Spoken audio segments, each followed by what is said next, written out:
Apa yang kalian lakukan di sini kelak nanti itu akan banyak sekali cobaan yang kalian coba dan rintangan yang menemui kalian gitu. Jadi kalau antum-antum semua sudah kayak terbiasa dengan derasnya hujan, maka jangan gugur karena rintiknya air hujan gitu. Kalau laki-laki itu dikasih tanggung jawab udah boleh lari gitu. Jadi saya harap ya dukungannya, doanya semoga bisa lancar sampai akhir nanti. Apalagi kan udah boleh pulang sebelum lulus ini SPD dulu. SPD ya.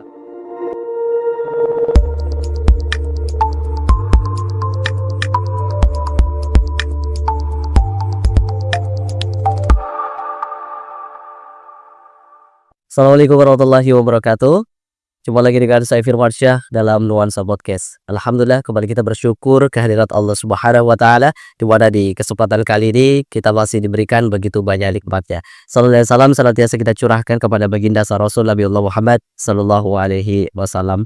Baik sahabat Nuansa Podcast, di kesempatan kali ini kita akan kembali melanjutkan orasi, obrolan ringan dan santai tentu bersama narasumber yang begitu luar biasa. Kita kembali bakal ngobrolin hal menarik dari ketua asrama terpilih ya dari asrama Mahat Albir Universitas Muhammadiyah Makassar. Di kesempatan kali ini kita telah bersama dengan Naufal Fikri Al-Jauhari. Ya, beliau sangat luar biasa, ternyata beliau berasal dari luar Pulau Sulawesi. Penasaran bagaimana, kita bakal bincang bareng bersama beliau. Assalamualaikum warahmatullahi wabarakatuh. Naufal. Waalaikumsalam. Ustaz. Bagaimana kabar Naufal? Alhamdulillah baik. Baik ya. Gimana perasaan Naufal berhasil ataupun bersedia untuk datang di Nuansa Podcast ini? Ya, suatu kehormatan tersendiri buat saya untuk diundang di podcastnya Ustaz. Ini jadi apa namanya?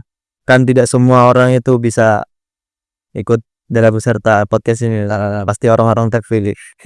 Termasuk antum lah, ayo kambir ya. Jadi ada suatu hal yang menarik, memang setiap pergantian ketua asrama Naufal itu biasa kita ngobrol bareng gitu, sharing-sharing pengalaman-pengalaman atau sepak terjang gitu. Termasuk Naufal sendiri yang saat ini sudah menjadi ketua asrama gitu ya, dan insya Allah akan membawa asrama lebih baik. Gimana Naufal untuk kesibukannya akhir-akhir ini, ngapain aja? Ya, alhamdulillah kesibukan akhir-akhir ini dikarenakan masa liburan kan Ustaz. Jadi ada juga peserta dari Daurah Gombara yang dimana itu kemarin dimulai pada bulan Juli tanggal 15 sampai Agustus, jadi 1 bulan full. Oh gitu. Jadi kegiatannya apa saja itu Rafa kira-kira? Ya, daurahnya ini bersifat daurah bahasa Arab. Jadi kita memberikan lingkungan bahasa Arab untuk menunjang bahasanya santri-santri daurah tersebut. Jadi yang terlibat ini pengurus asrama yang sekarang atau siapa aja? Apa? Untuk kepanitiaan tersendiri lebih khususnya itu dari PUPM yang akan angkatan pertama terus dibantu oleh BPH yang baru begitu. Baru gitu ya.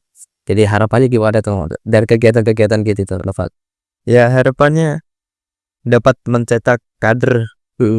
Jadi sebelum nanti insya Allah kan jadi kadernya Mahat Albir. Jadi kalau sudah masuk di sini sudah tidak kaget ya. Tinggal mengembangkan bahasa. Nah, apalagi kalau sudah masuk di asrama, ya, jadi udah terbiasa dengan lingkungannya sih, udah pandai.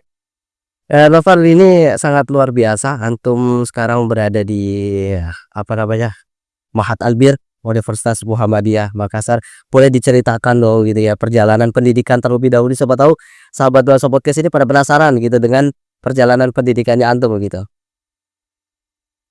Ya, baik. Alhamdulillah, la haula wala quwata illa billah. Ya, perkenalkan, nama saya Naufal Fikri Al-Jauhari. Saya berasal dari Jawa Timur, di daerah Bojonegoro. Dari jauh-jauh ke sini buat di Mahat Albir saja. Jadi profil pendidikan saya di SD, MI ataupun SMP, SMA, alhamdulillah semuanya di naungan Muhammadiyah. Jadi sudah terbiasa dengan lingkup-lingkup Muhammadiyah. Jadi di SMP saya itu dan SMA itu programnya seperti hanya asrama dan ada sekolah regulernya juga. Jadi di waktu pagi jam 7 kita persiapan dengan sekolah. Setelah sekolah itu jam 4 sore. Habis jam 4 sore tersebut kita lanjut agenda asrama. Jadi non stop 24 jam itu ya? 24 jam non stop. Nggak seperti di asrama sih, Ustaz. Jadi kalau di asrama sini kan kuliahnya itu ada kuliah pagi, ada kuliah siang. Jadi ada dibagi waktu itu pagi untuk belajar atau untuk istirahat, nanti siangnya buat kuliah gitu. Tapi di sana tuh nonstop agenda. Jadi sudah terbiasa. Ini full kegiatannya ya. Jadi pas full sini gimana? Kaget atau gimana, Noval? Kalau untuk kegiatannya sih nggak terlalu kaget sih, seru. Tapi kalau untuk bahasanya kan orang Jawa kan kalau di sini baru masuk itu kan di sini Makassar bahasanya keras-keras. Jadi kemarin pas baru datang itu beli gorengan itu kayak bahasanya langsung kayak membentak gitu, jadi kayak kaget gitu. Wah, ini kenapa? Jadi emang bahasa Jawa orang Makassar seperti itu logatnya sebenarnya, tapi hatinya itu lembut sebenarnya. Coba aja kita ke penjual-penjual yang berbeda-beda ya, pasti pasti sifatnya dan juga perkataan pasti beda, apalagi kalau sudah menggunakan ki, ya kan, iye, wah itu terasa sekali lembutnya, Noval. Kalau tadi ada bahasanya darahnya itu adalah darah M, udah Muhammadiyah mengalir dalam jiwa. Terus kenapa harus memilih Muhammadiyah di Sulawesi Selatan untuk kuliahnya begitu, Noval? Jauh sekali padahal. Gimana ceritanya itu sebenarnya? Ya jadi ceritanya itu cukup panjang. Nggak apa-apa, ceritain aja sih, Noval. Penasaran pasti. Nanti kalau setengah berapa malah bikin penasaran. Ya jadi awalnya itu dari pas akhir masa-masa SMA, Ustaz. Jadi situ kan bingung, akhirnya bingung, terus ditanya sama orang tua bagaimana mau kuliah kemana begitu. Terus akhirnya belum punya pemikiran, terus ditanya terus sama orang tua tuh. Terus aku jawab pada saat itu karena orang tuaku juga kan terjunnya di dunia pendidikan. Pokoknya aku jawab untuk sementara ini kan kayak gambarannya kata itu masih ada di dunia pendidikan lah untuk menjadi guru ataupun lain sebagainya. Dan dari situ akhirnya direkomendasikan dari Mahat Muhammadiyah Boarding School Al-Albir di Bojonegoro untuk melanjutkan studi di Mahat Albir. Dan saya juga kayak bingung karena apa harus di Albir begitu. Dan kan banyak juga ada Istiba Ar-Royah itu pendidikan bahasa Arab, terus ada juga di UMY di program PUTM juga gitu. Terus datang pengabdian dari Albir ke MBS Al-Amin itu nama Ustadz Izam. Iya. Nah dari situ kayak mengetahui sendiri kualitas dari Albir itu begini ternyata. Oh, jadi kayak di situ rasa keinginan saya untuk mengetahui bagaimana sih pembelajaran di Albir sampai bisa mencetak kader yang dimana dunia itu tidak bisa bahasa Arab. Sampai sekarang itu fasih sekali bahasa, Masya Allah. Yaitu menjadi inspirasi dan motivasi saya gitu. Ya, menyebut namanya Izam Fadilah gitu ya. Jadi Izam sebenarnya motivasi saya juga dulu di asrama itu, beliau Kisbulugoh dulu. Jadi memang bahasanya nggak perlu diraguin lagi gitu kan. Apalagi sekarang diamanahkan ke MBS yang ada di Jawa itu. Nah, jadi memang saking fasihnya itu, beliau salah satu orang yang dikirim ke Pulau Jawa itu untuk mengabdi di sana. Jadi sekalian juga tuh memperkenalkan Albir gitu loh, Novai. Perasaannya ketika datang di Mahat Albir gimana, Noval? Alhamdulillah. Jadi kesannya itu bagus sekali, seperti di kan Albir juga dikenal di mana itu kalau ada tamu itu pasti disambut. So, jadi pertama kali saya datang di sini itu dijemput oleh Ustaz Zainal dari bandara langsung dibawa ke sini. Oh iya. Iya. Jadi pas ke sini tuh tanggal 20 Agustus kalau tidak salah, tuh asrama pengurus asrama itu belum datang dan mahasiswa baru juga belum datang. Akhirnya ditempatkan di kamar yang ada di Syariah itu. Itu kayak penjaminan kayak perilaku dari Mahat Albir itu kayak memberikan fasilitas. Oh ternyata di Mahat Albir itu begini. Terus pas masuk kuliahnya ternyata semua pengurus pakai bahasa Arab. Di situ kan kayak belum ada basic, kan masih ya ada lah basic sedikit tapi belum belum terlalu fasih. Iya. Kayak apa dibilang ini? Dan oh ternyata di Mahat Albir itu menumbuhkan lingkungan berbahasa Arab yang dimana tuh percuma kalau kita punya ilmu, punya basic tapi kita ndak membiasakan mengaplikasikan gitu, Ustaz. Jadi ya memang cocok sekali di Mahat Albir. Emang dulu pas di pondok enggak gitu atau gimana, Noval dulu? Kalau di pondok itu juga ada, Ustaz, kayak program pembagian bahasa Arab mufrodat gitu. Bahkan di pondok itu di MBS Al-Amin itu didatangkan native speaker dari Sudan. Yang dari Sudan itu sekarang udah hampir 5 tahun lah ada di MBS. Itu untuk menunjang pembelajaran bahasa Arabnya. Dan ketika antum masuk di Mahat Albir dan juga teman-teman yang lain ketika masih mahasiswa baru tuh, itu kan ada pilihan sebenarnya Novan, mau tinggal di luar atau di asrama, ya kan? Itu kan sebenarnya bebas dari kita kan. Nah, itu kenapa Novan harus milih asrama? Kan bisa sebenarnya tinggal di masjid tuh atau ngekos ya atau lain sebagainya. Kenapa milih asrama harus menjadi penunjang begitu? Ya faktor pertama tadi Ustaz, lingkungan. Karena semua itu akan baik karena lingkungan dan akan hancur karena lingkungan. Oh gitu. Iya, luar biasa. Jadi itu faktor pertama. Terus yang kedua juga faktor dari PUPM, dari program PUPM sendiri itu kan diwajibkan untuk berasrama. Jadi alhamdulillah, jadi kita diprioritaskan untuk masuk asrama. Jadi tidak perlu khawatir, tidak perlu takut untuk tidak kebagian kapasitas atau di asrama itu. Jadi sudah ada jatahnya masing-masing gitu ya, udah dipeta-petakan. Jadi ini bisa menjadi momen berharga juga untuk penunjang proses belajar di Mahat Albir. Tapi kan sebenarnya kalau kita berbicara tentang asrama nih ya, antum kan tadi sudah katakan dari SMP, SMA itu di pondok pesantren, itu kan otomatis kan diasramakan juga gitu kan.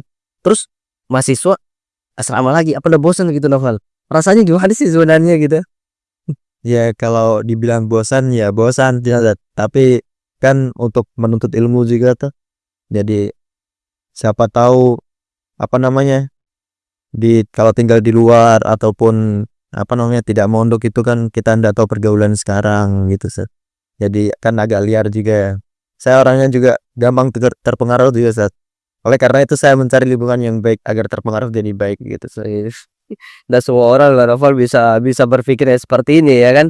Apalagi sekarang zamannya itu adalah serba digital, orang pada pengen kebebasan gitu ya di luar sana. Apalagi kalau masa-masa kuliah biasa di situ dihabiskan untuk mencari atau menuangkan ekspresi di berbagai tempat. Tapi antum memilih lingkungan Mahat Albir dan juga asrama sebagai penunjang daripada pendidikan antum. Itu kan antum sudah disambut dengan baik begitu dengan para kasatis.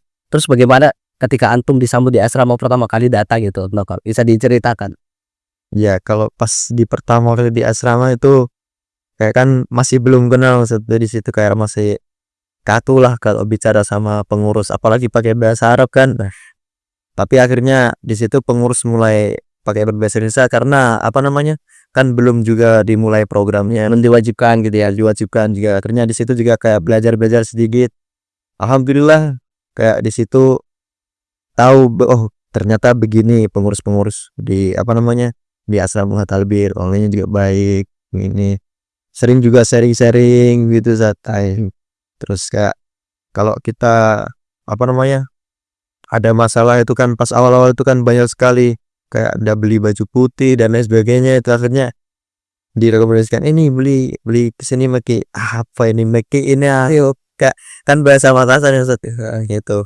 Terus dibilang di Indomo kan ndak tahu di daerah Makassar juga akhirnya diantarkan gitu. Jadi ya saya 100 sih. Kalau 100 ya, 100. 1 sampai 100, 100.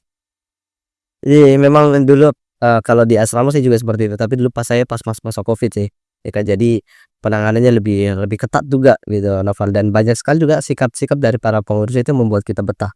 Tapi ada juga yang udah dikasih sikap seperti itu udah baik sekali, tapi dari orangnya malah pengen balik kabur gitu kan, tinggal di luar tuh banyak seperti itu.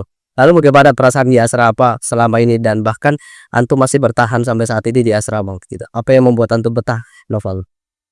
Ya untuk karena kan sudah terbiasa dalam lingkup pesantren asrama, jadi kalau kita sudah memulai juga kita harus mengakhiri tuh. Jadi kan tidak mungkin jauh-jauh dari Jawa ke sini terus udah betah pulang tuh kan biaya mahal juga ya. Jadi terus apalagi apa namanya tujuan saya di sini juga kayak dalam berbahasa Arab ini masih kurang jadi kayak masih harus belajar lagi. Jadi untuk saat ini menjadi pengurus itu bisa dibilang apa namanya dari binaan nanti pengurus itu sudah mahir bahasanya begini-begini, padahal kita juga masih belajar dan mengajar kita selalu. Cuman itu kan biasa ditutupin gitu ya. Meskipun kita lagi belajar tapi namanya pemimpin, profesionalitas itu harus ditampakkan gitu. Jangan mentang-mentang kita masih belajar, kita kayak bodoh-bodoh juga di depan dinari, itu kan menjatuhkan marwah kita gitu kan. Apalagi antum sekarang tahu sebagai ketua asrama terpilih gitu. Ini kenapa bisa, Naufal?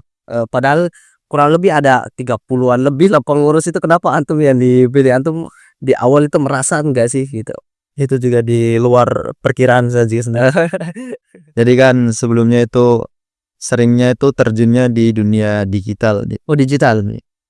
Jadi sebelum kepemilihan pengurusan asrama yang baru itu saya sudah kayak aktif di badan eksekutif masjid di Subul Salam dulu di bagian media. Oke. Jadi di situ kayak jadi nanti kalau di asrama insya Allah jadi pengurus dan di bagian iklan. Bismillah.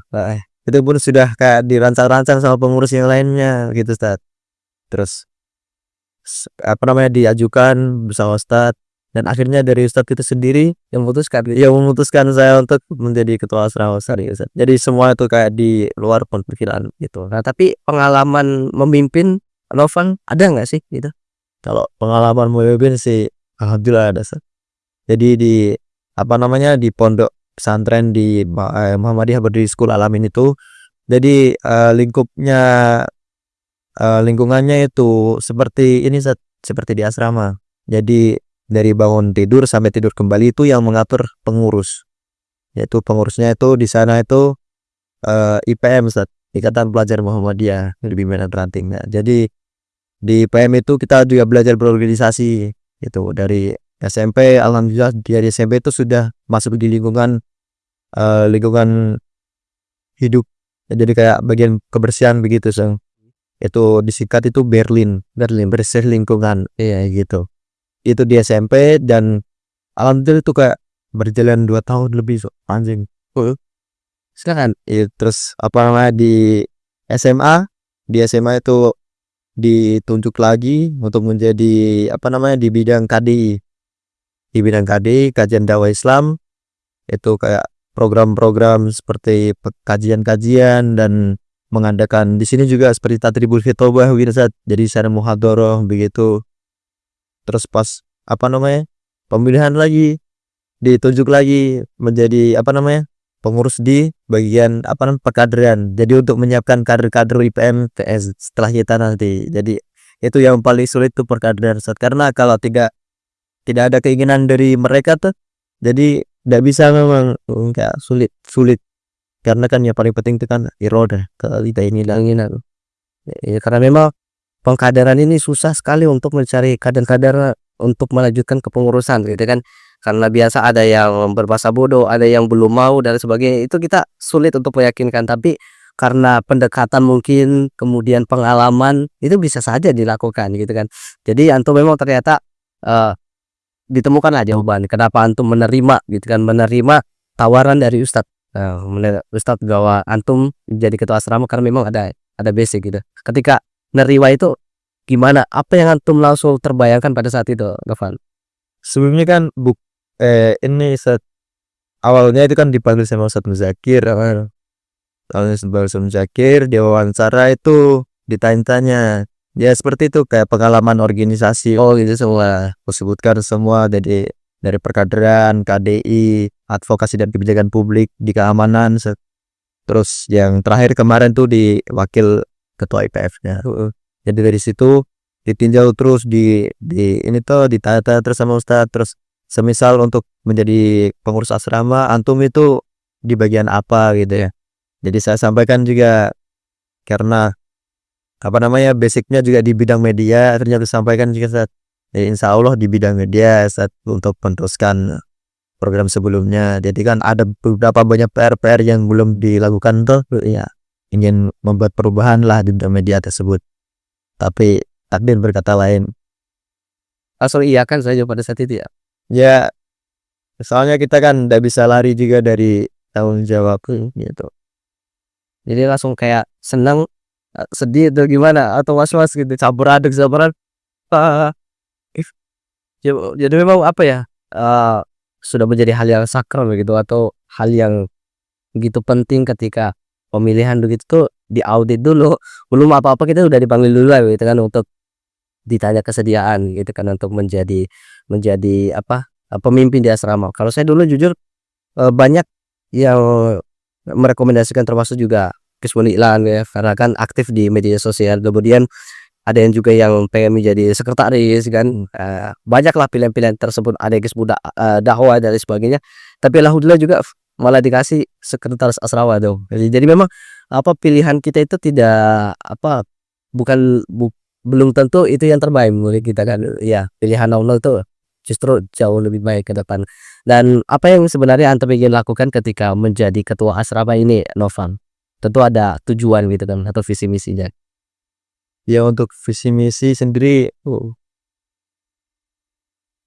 mewujudkannya kader-kader yang fasih dalam berbahasa Arab dan budi pekerti seperti Nabi Muhammad SAW itu.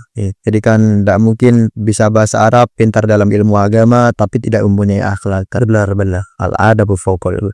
Jadi adab itu lebih penting dan lebih utama daripada ilmu itu sendiri. Terus tentunya untuk mewujudkan visi tersebut kan harus membangun lingkungan berbahasa Arab, terus memberikan al-qudwah qabla nasihat. Jadi kita memberikan teladan terlebih dahulu sebelum kita memberikan nasihat. Jadi agar apa-apa yang dilakukan oleh santri itu nanti kita bisa mengontrol begitu, Ustaz. Jadi kan kita sudah mencontohkan. Jadi hasil dari binaan itu sendiri juga kan gambaran seperti kepemimpinan kita gitu. Jadi baik buruknya binaan itu tergantung kita. Jadi seperti pepatahnya Buya Hamka kalau tidak salah, Ustaz, itu leaden is legend. Itu kayak menjadi pemimpin itu adalah sebuah penderitaan. Jadi ya karena kalau kesuksesannya organisasi atau kepemimpinan itu pasti yang diapresiasi anggotanya. Iya. Pasti kinerja anggotanya itu pasti bagus. Tapi kalau kegagalan dalam organisasi itu pasti yang pemimpinnya yang bermasalah. Nah itu. Jadi untuk mewujudkan binaan-binaan yang baik, untuk berbahasa Arab dan lain sebagainya, haruslah kita mengintrospeksi kita diri. Harus memberikan teladan dulu sebelum kita memberikan nasihat. Melihat dengan sepak terjang antum dalam berorganisasi, saya yakin bahwa program-program itu bisa terlaksana dengan baik ya. Dan pasti juga bakal ada yang namanya pembenahan terhadap pengurus-pengurus sebelumnya gitu. Kira-kira apa yang antum bisa tonjolkan di kepengurusan antum gitu untuk membenahi mungkin kurangnya ataupun yang perlu ditingkatkan tuh dari pengurus sebelumnya gitu loh, Pak. Jadi kalau di masalah pengurus sebelumnya itu saya rasa itu semuanya adalah orang hebat semua ya, orang hebat semua. Di Kisum Dawang punya orang hebat tersendiri yang memiliki pengetahuan yang banyak sekali. Apalagi ketua asrama ya. Apalagi ketua asrama, masya Allah. Jadi terus di Kisum Lugohnya sendiri juga, Ustaz, itu dia memiliki pengetahuan nahu, sorob dan lain sebagainya. Setiap pertanyaan binaan itu selalu dijawab, Ustaz. Tidak ada yang tidak dijawab. Itu kayak seperti yang kayak kita akan mengembangkan apa yang sudah baik dan akan mengevaluasi apa-apa yang belum baik. Seperti halnya kayak pendekatan terhadap binaan itu kan penting sekali, Zat. Jadi kayak keluarnya binaan dan tidak betahnya binaan itu kan tergantung pendekatan kita dan keperilaku kita terhadap binaan gitu. Jadi kita tahu kayak apa yang diinginkan binaan. Jadi agar kedepannya itu binaan itu agar kekerasan dan nyaman di mahat ini seperti halnya rumah sendiri, karena asrama itu kan adalah rumah kedua ya. Iya, banyak orang mengatakan seperti itu dan itu nyata, katanya seperti itu, nyata. Jadi memang intinya adalah ukhuwah, silaturahmi harus terus ditingkatkan, apalagi kalau silaturahminya sudah bagus nih, Nafal, pasti kita mudah juga bergaul, mudah menjalankan program, enak juga mengarahkan. Tapi kalau misalnya silaturahmi yang hancur, kita berusaha ngomong apapun di hadapan mereka pasti dari gubris gitu kan, tidak peduli karena kita di mata dia itu sudah tidak baik gitu kan. Jadi pokoknya intinya adalah tidak ada sekat dia antara kita dengan mahasiswa. Harapannya gimana, Noval, untuk kepengurusan antum bersama teman-teman yang terpilih sampai saat ini, Noval? Ya untuk teman-teman yang terpilih menjadi pengurus, jadi saya lihat tuh semangatnya alhamdulillah bagus. Semoga itu bertahan sampai akhir ya, amin. Karena hidup itu tidak akan jauh dari masalah-masalah. Jadi akan ada di mana itu situasi akan mematahkan hatimu, tapi itu akan mengubah pola pikirmu. Jadi akan menjadi suatu gebrakan, suatu masalah itu jangan dipikir untuk menjadi, oh ini masalah besar saya tidak bisa ini. Jadikan itu sebagai batu loncatan gitu. Jadi jika semakin tinggi pohon, itu akan semakin kuat anginnya juga, dan pohon yang jatuh tidak akan pernah membenci air. Gitu. Dan ini kan momennya adalah penerimaan siswa baru, tidak menutup kemungkinan banyak yang masuk asrama. Pesan untuk mungkin calon mahasiswa baru yang bakal masuk di asrama gimana, Noval? Ya, untuk calon mahasiswa baru, apalagi kan kami dari PH juga kayak ikut serta dalam penerimaan santri baru, mahasiswa baru dalam wawancara maupun dan lain sebagainya. Ya, saya berpesan intinya sabar, sabar dan sabar. Jadi karena apa yang kalian lakukan di sini kelak nanti itu akan banyak sekali cobaan yang kalian coba dan rintangan yang menerbu kalian gitu. Jadi kalau antum-antum semua sudah kayak terbiasa dengan derasnya hujan, maka jangan gugur karena rintiknya air hujan gitu. Luar biasa Noval ini. Dia kayaknya mantan sastrawan ya, beliau jadi suka puisi bahasanya. Tapi tadi sebelum kita tutup Noval, ada bahasanya katanya Noval dilarang pulang sebelum selesai. Tadi kita ngobrol-ngobrol di luar itu. Itu kira-kira harapan untuk orang tua gimana Noval? Yang mungkin menonton juga kita punya obrolan ini. Jadi ya karena saya di sini juga bertahan seperti ini juga karena dukungan orang tua, menjadi ketua asrama juga. Saya kan bingung menjadi kutelepon juga orang tua bagaimana pendapatnya, dari terus dibilang abah kalau laki-laki itu dikasih tanggung jawab udah boleh lari gitu. Jadi saya harap ya dukungannya, doanya semoga bisa lancar sampai akhir nanti, apalagi kan udah boleh pulang sebelum lulus ini SPD dulu. SPD ya, amin. Kita doakan bersama sahabat Nuansa Podcast untuk Noval bisa sukses, bisa juga selesai daripada kepengurusan ini dengan baik dan membubuhkan sejarah baru untuk asrama Mahat Albir Universitas Muhammadiyah Makassar. Terakhir closing statement mungkin ada, Noval? Silahkan. Closing statement sih, ya kalian akan memikir pasti closing statement ini adalah seperti kata-kata dan motivasi, tapi kalian itu salah karena motivasi terbesar itu ada di diri kalian sendiri gitu, bukan dari kata-kata saya. Oke, luar biasa. Jadi kalau bukan diri kita yang motivasi diri kita sendiri, tidak akan bisa untuk memunculkan semangat gitu ya, apalagi kataan orang lain. Jadi kita harus bisa introspeksi diri, apa kiranya kurang diri kita, maka itu yang perlu dibenahi. Terima kasih banyak Noval atas kesempatannya. Sukses selalu, barakallahu fikum. Semoga Allah Subhanahu wa taala memberkahi obrolan kita dan bisa bermanfaat untuk banyak orang. Sahabat Nuansa Podcast, kira ini bisa kita berikan untuk antum semua. Semoga memberi kebermanfaatan. Kurang dan lebihnya boleh dimaafkan. Barakallahu fikum. Billahi fi sabilillah. Fastabiqul khairat. Assalamualaikum warahmatullahi wabarakatuh.